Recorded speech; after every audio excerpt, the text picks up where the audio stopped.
Good evening, good evening, good evening. I hope that I am live. Let me switch over my camera right now. And this is an impromptu live. Happy 4th of July, everybody. I hope that I am live. I'm just going to check a couple of things out really quick.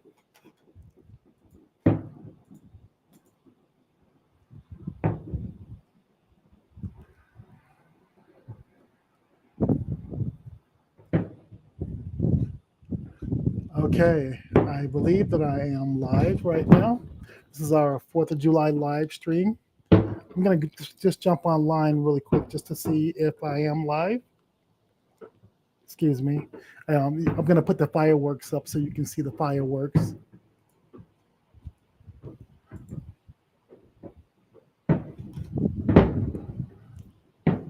Fireworks from a distance there. From my apartment. Just let that go for a second.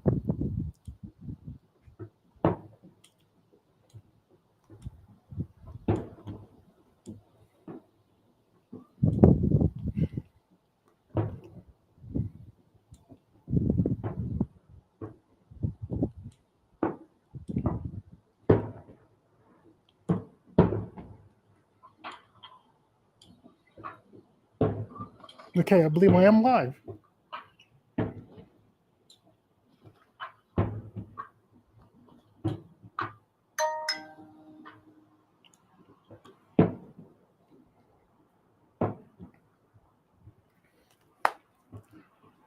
I wonder if you can hear me. Swan, if you're listening to me, can you hear me on the live stream?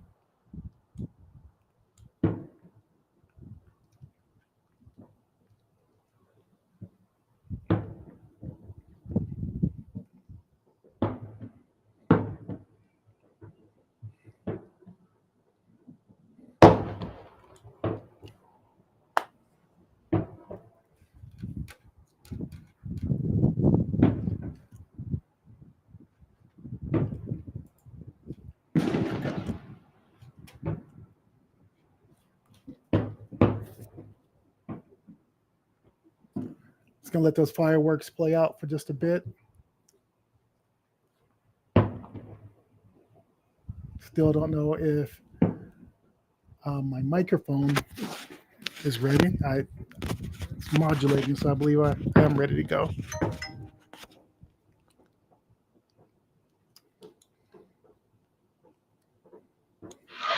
I'm on the bus one now.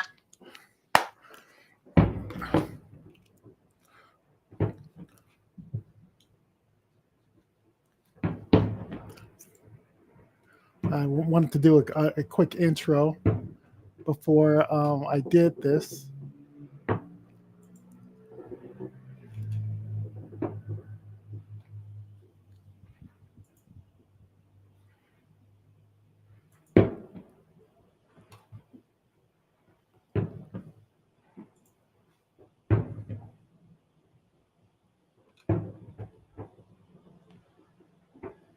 Okay, let's see here.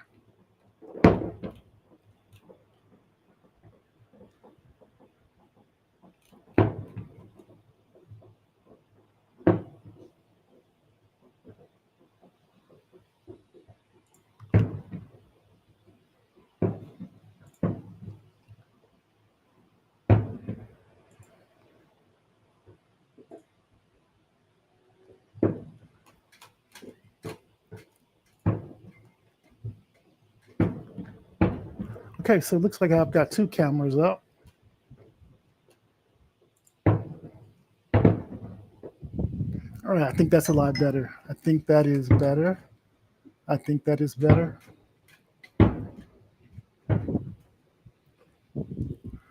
Okay, so we're gonna watch the fireworks show, and then we'll go into just a very brief discussion about some things that are on my mind, some updates and things like that. So let's let the fireworks show play out. I really enjoy watching the fireworks. I have a prime view of the fireworks. We have people that I literally take lawn chairs. They set those lawn chairs up early in the daytime, and they set those lawn chairs up, and they have these outdoor events just to watch the fireworks. It's a big to do. It's a big thing, and I'm fortunate enough. I'm fortunate enough to be able to have a really good view of the fireworks. So I don't want to spoil it. I don't want to spoil the show, but uh, let's just sit back and kind of enjoy it a little bit.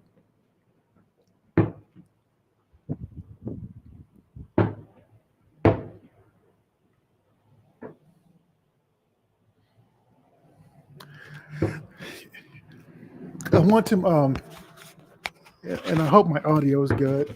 I want to start doing more of these impromptu lives. I I've not been out on my patio in quite some time, so I had to clean it up and clean everything down within like 30 minutes, and then situate the live stream. So and test everything else. So if it's very clunky, it's very impromptu, but it's just something that I wanted to do for Fourth of July.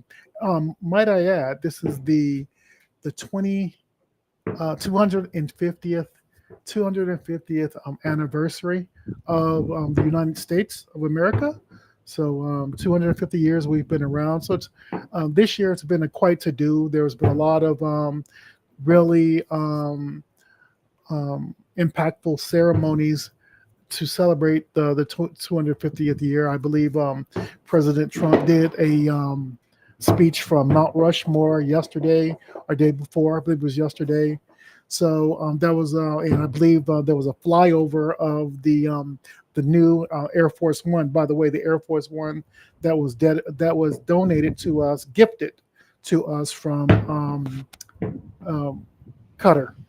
So yeah, so the new Air Force One flew over Mount Rushmore.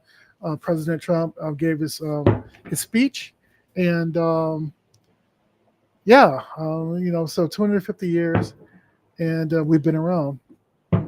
Not as long as some other countries throughout the world, but we're getting up there.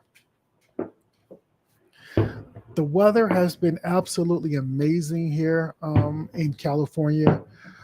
Speaking about weather, I spoke to Swanee T today about the situations and going on in Europe, specifically France.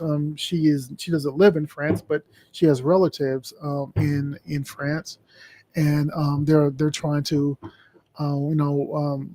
work things out and stay cool with this extreme heat that's plaguing Europe right now. And I remember just I've only done a couple of overnighters in Rome and Paris, and one thing that really kind of stood out to me is when I stayed in Rome during the winter months. The air conditioner is turned off during the winter months, because it's typically cold. But like us spoiled Americans, even if it's wintertime or if it's cold outside, we still want to use the air conditioner for whatever reason. The room will get hot even in the wintertime, and it did not work. So I went down to the desk and asked the clerk. I said, "Well, is there a problem with the air conditioner? Why is it not working?"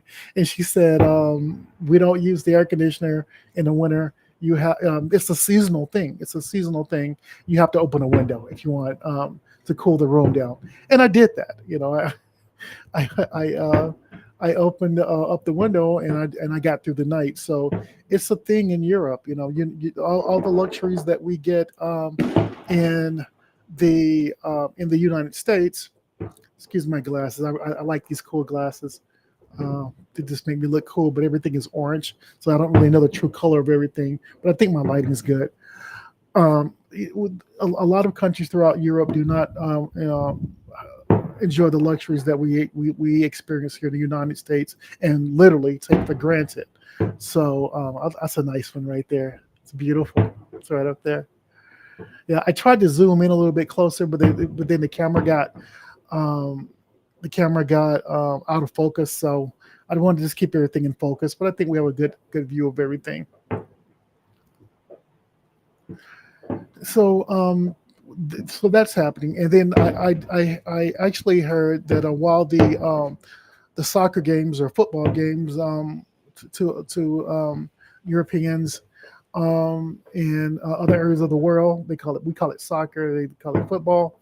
The games that are being played for the world championships around the world. A lot of the players when they come to the United States, I heard on the news that they were saying that they wanted to stay because a lot of the amenities that we have here in the United States they don't necessarily have in their country. So um, but at the same time, I've traveled to many other countries, and the amenities were just were just right. I actually lived down in Mexico for a while, um, Tijuana, for a while, and the amenities just a few miles down, a few miles south across the border are not the same as the United States. So, as close as just maybe 100 miles south, the amenities are not the same. So, we are quite fortunate to live here in the United States. So, just with that being said, you know, hopefully things will get better on a global scale. So, I've not had the opportunity um, to talk a lot about a lot of front page events that have happened, and I've been kind of um, pondering on how I want to do my next podcast. And one thing I do want to, wow, I don't know how, I don't know if that was picked up on the live stream, but that was pretty loud. I can't wait to hear that. Um, One thing a few weeks ago, after my last live stream or podcast, there was a high profile case in the media regarding a high school student that stabbed another high school student. It was the case of Carmelo Anthony and Austin Metcalf. And this particular case has made nationwide, if not worldwide, attention. And just to give you, if you don't know about the story, uh, I'll just give you just a very brief um, rundown. It was two football. It was a football game, and two rival teams. Knowing the rival teams, one sit on this side, and one says the team sits on the other side. The teams sit apart from each other, and the fan base sits apart from each other. So just to skim over a lot of the fat here, I'm going to cut to the chase. So um, the person who committed the murder, the crime, actually went from his team to the other team. Let this play out. Okay. The gentleman from his team, the opposing team, or I don't know if it was opposing team or not, but the rival team went to the other team, and he sat um, under the tent of the rival team. And this is just something, just common sense. Why would you do that? Something like that. And a lot of people say, well, it was raining and da da da. He wanted to go under the tent because it was raining, but he literally came out from the bleachers where he wouldn't have gotten rain on. So we don't know the motive for why he did that, but he actually went over to the rival team, sat under their tent, and a confrontation ensued. This Austin Metcalf, who was the white gentleman, the white team, asked Austin Metcalf, the black team, to leave. Your team is over there. You shouldn't be under my tent. So whatever reason, I don't know why, but there was a physical altercation. Maybe one person pushed the other person, pushing and shoving. We do it. High schoolers do it all the time. But apparently, Camilo Camilo Anthony thought that it was necessary to pull out his knife and stab the other guy, the Austin Metcalf guy, in the chest and killed him, stabbed him and killed him. And he ran off, and and they found him, and they caught him and things like that. So there was a long trial, and the Camilo Anthony ended up getting 35 years in prison. So there's been a lot of low key protesting and things like that from the Camelo team, saying that it was an injustice. The years were excessive. He didn't receive justice, and things like that. Well, the first thing I'm not hearing is the victim died. So the victim, the person who died, deserves the justice. So the 35 years was the justice for killing somebody. So what they're saying, well, where's the justice? He should be. It was self-defense and things like that. So it's been a big to-do. My opinion regarding this type of situation is you have to pay what you owe.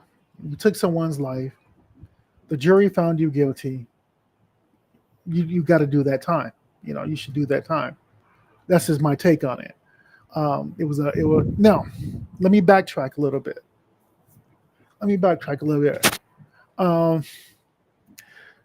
Let's talk about the possible root cause of this.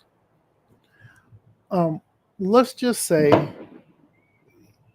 Camelo went over to the opposing tent, and a fist fight broke out, and both people walked away. Okay. At what point, and that would have been a done deal. But at what point does any situation, besides you fearing for your life, or someone is imminently going to kill you, that you need to pull out a knife and stab somebody in the chest, murder someone for a brief physical altercation?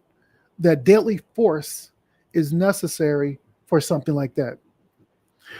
One thing I find quite strange, though, I find quite strange is, and I'm gonna put my own. I'm gonna tell a story on myself, okay? Before I talk about the Camelo case anymore, I'm gonna tell a story about myself as a young kid growing up. Okay, put myself on the line. When I was young, or about 17, 18, 19, when you're growing up, you feel a certain way. You feel a certain way that you're invincible. There's a surge of hormone of their hormones are surging. There's a lot of energy, pent up energy that you have as a young person, and maybe the fireworks show is over. Okay, so there's a lot of energy that's pent up. And I remember as a kid going to a party, a high school party, and me and a couple other guys were taunting another kid. We were taunting him, calling him names, trying to pick a fight with him, and we immediately and we thought that was cool. We thought it was the cool thing to do.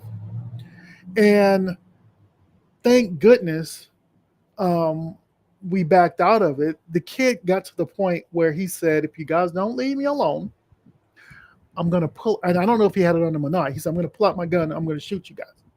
I think I was like 17 years old, still in high school. Now, if we would have said, pull it, let's do this, and he pulled it, then I probably wouldn't be here today. So the point I'm trying to make is the point I'm trying to make is that situation could have gone either way. It's a 50% chance the person would have shot us, and there's a 50% chance he wouldn't have. But we chose to back down. We could have, and everybody went home. If you pursue a situation, if you look for trouble, trouble will find you. If you look for trouble will find you. I think the fireworks show is over. Stand by. I'm going to switch over to my main camera.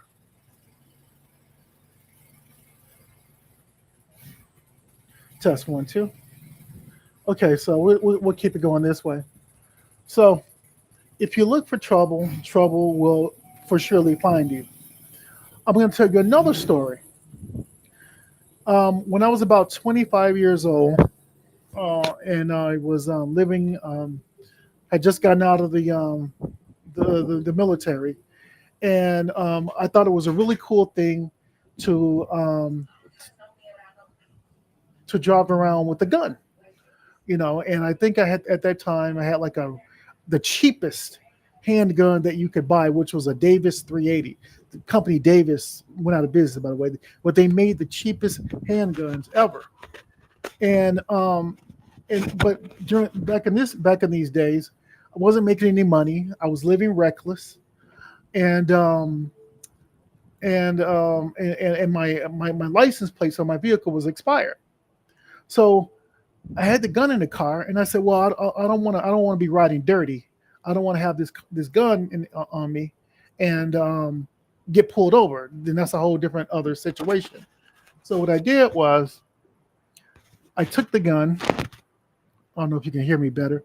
I took the gun and I hid it in some weeds, and I pulled over, and it was in like the city that I lived in. I saw, but there was some bushes. I hid the gun in the bushes. Actually, I tossed it in the bushes, and because I jumped back in my car, I said, "Okay, mental note, I'll come back and get it."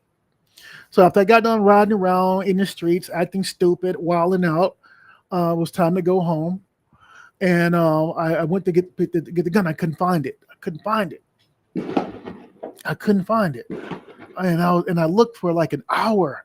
And I was in a residential neighborhood, and I didn't want to be like, going through bushes in a residential neighborhood. Somebody call the cops, whatever. So I went home and stayed up the entire night because I could not fathom not being able to find it the next day, and a kid walking to school, or an innocent person walking to school, found that gun, which had a hair trigger, by the way. It was a very cheap weapon. Could have gone off really easy. Had a chambered round in the whole nine. It killed somebody. And I stayed up the whole night, couldn't sleep. It bothered me. So then I got up the next morning, like before sunrise, like at 5 o'clock in the morning. Again, I was actually up, tossed and turned all night, and I found it. And I said to myself, I will never, ever do anything like this again. A lesson learned. If you're looking for trouble, you will find trouble. If you're looking for it, you will find it. Now, I'm not saying don't defend yourself, but what I am saying is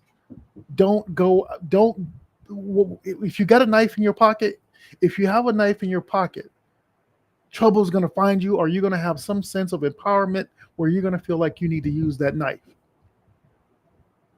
That's just human nature.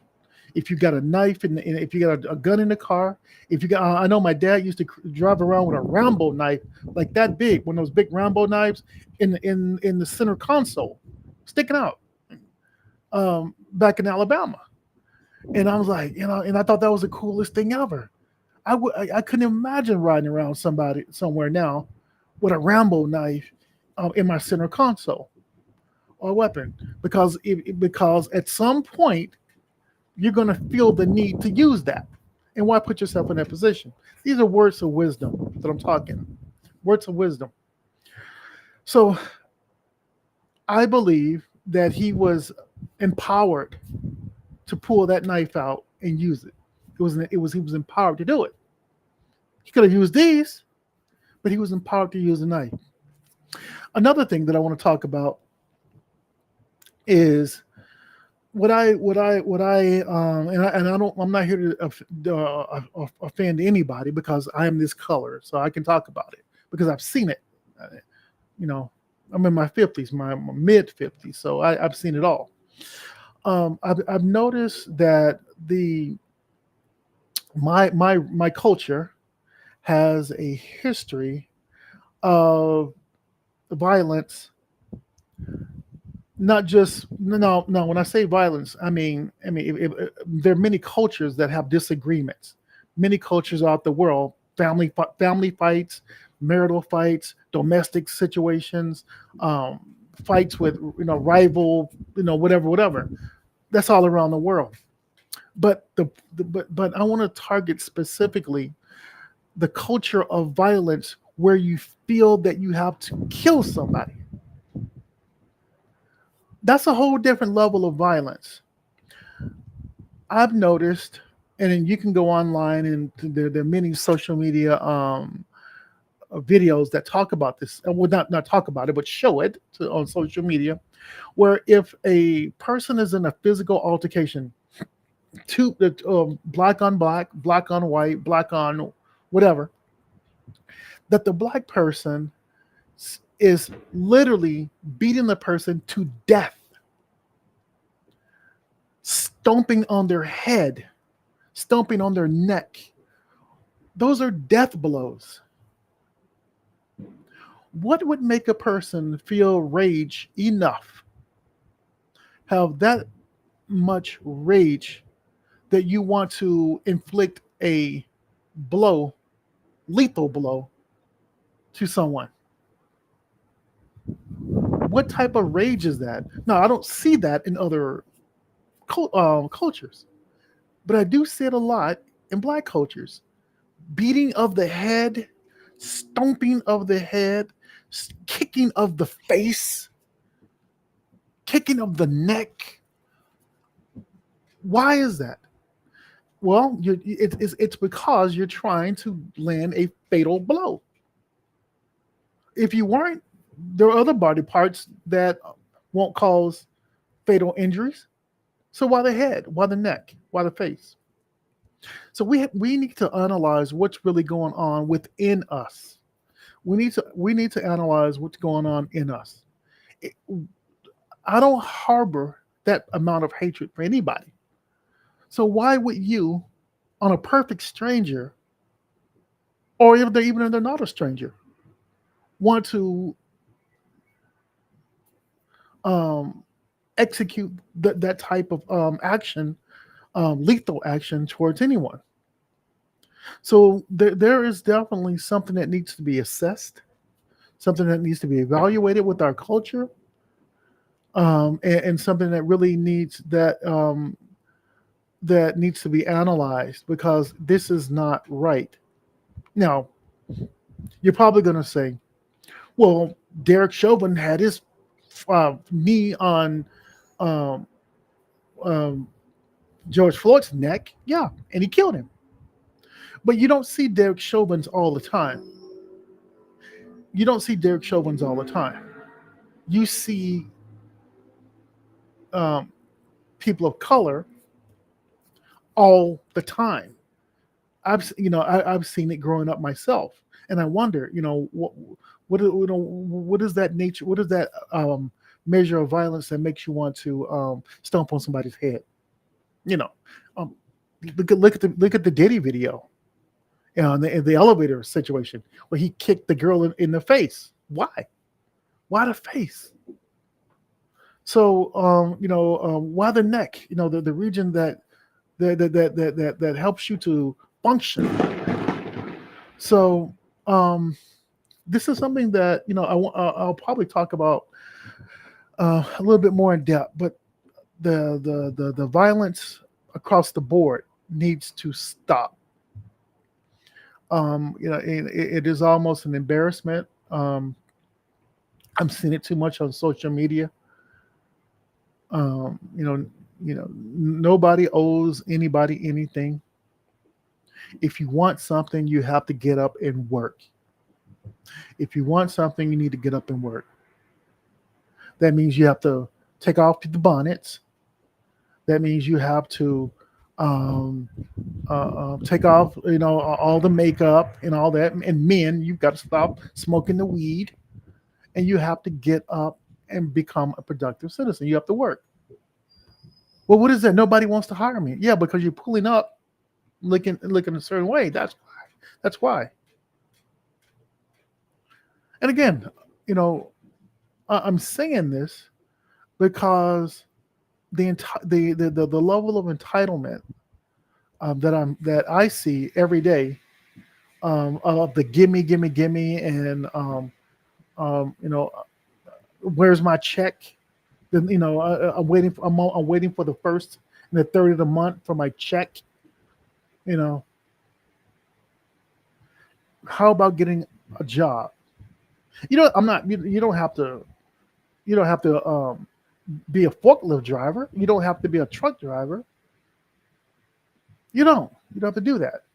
You can be. Um, you can be a DoorDash deliverer. You can be a cashier at a 7-Eleven. McDonald's employees make a lot of money now, well, at least in California. But you have to get up. Lastly, you know, many I've spent many years uh, being, I will be the number one critic of myself with um, you know, excessively drinking, just to get myself in the mood to do these podcasts. And I really didn't think that I could do a podcast if I wasn't sipping on a little something, to relax me. And that's fine for people that do it in moderation. My problem is I don't do anything in moderation. That's my problem. So I have to get not wasted, but I have to get nice and satisfied. And that's more than one drink. That's more than two drinks. That's more than three drinks. It may be four. Over the span of years, let's say 30 years or so, that takes a toll on your body. So you will probably notice that I'm a little bit more direct, looking into the camera. My eyes are open because I hate it to look at my podcast. Um, some were good, some were not so good, but I I want to be able to talk and look into the camera and not blink off or do some or have slurred speech or whatever. So this is a very sober podcast, and this is the first of many. But yeah, so I've had to have a lifestyle change. I've had to adjust my diet, quit alcohol, um, cut out sugar, cut out carbs. I'm working out more, and I'm just trying to get healthy as I move towards 60 years old. So, just with that being said, I just wanted to share with you the 4th of July festivities. I'm glad that I'm able to now execute a podcast with a sober mind. And I look forward to bringing you more interesting content. I just recently, about a week ago, I joined it. I didn't join it, but I saw an online groups conversation on X that I didn't know anything about that, and I just happened to click on it, and it was a group of people from Israel and the UK, the United States, and maybe some other areas. But it was a very enlightening chat that we had, and I loved that. It was a very inspirational, and everyone had input. Everybody gave input from their geographical location, and from a geopolitical aspect. Everything was there was a lot on par that we agreed with, but there are some things that we didn't agree with based on what's happening in that geographical region. So we're able to share content and collaborate. I look forward to doing more of that. And at some point, I want to start my own. And at some point, Swanee T will be back online, and we'll be doing shows together. We have some new things that we're working on, some new initiatives that we're working on, and hopefully we'll have Swanee T here in the United States to do in the upcoming months or so, for a period of time. So we're working on that, and I'm looking at maybe getting back to Israel pretty soon. So we'll see how things go. With that being said, thank you, everybody. Have a great evening, and thank you for allowing me to share this commentary and share 4th of July. See you next time.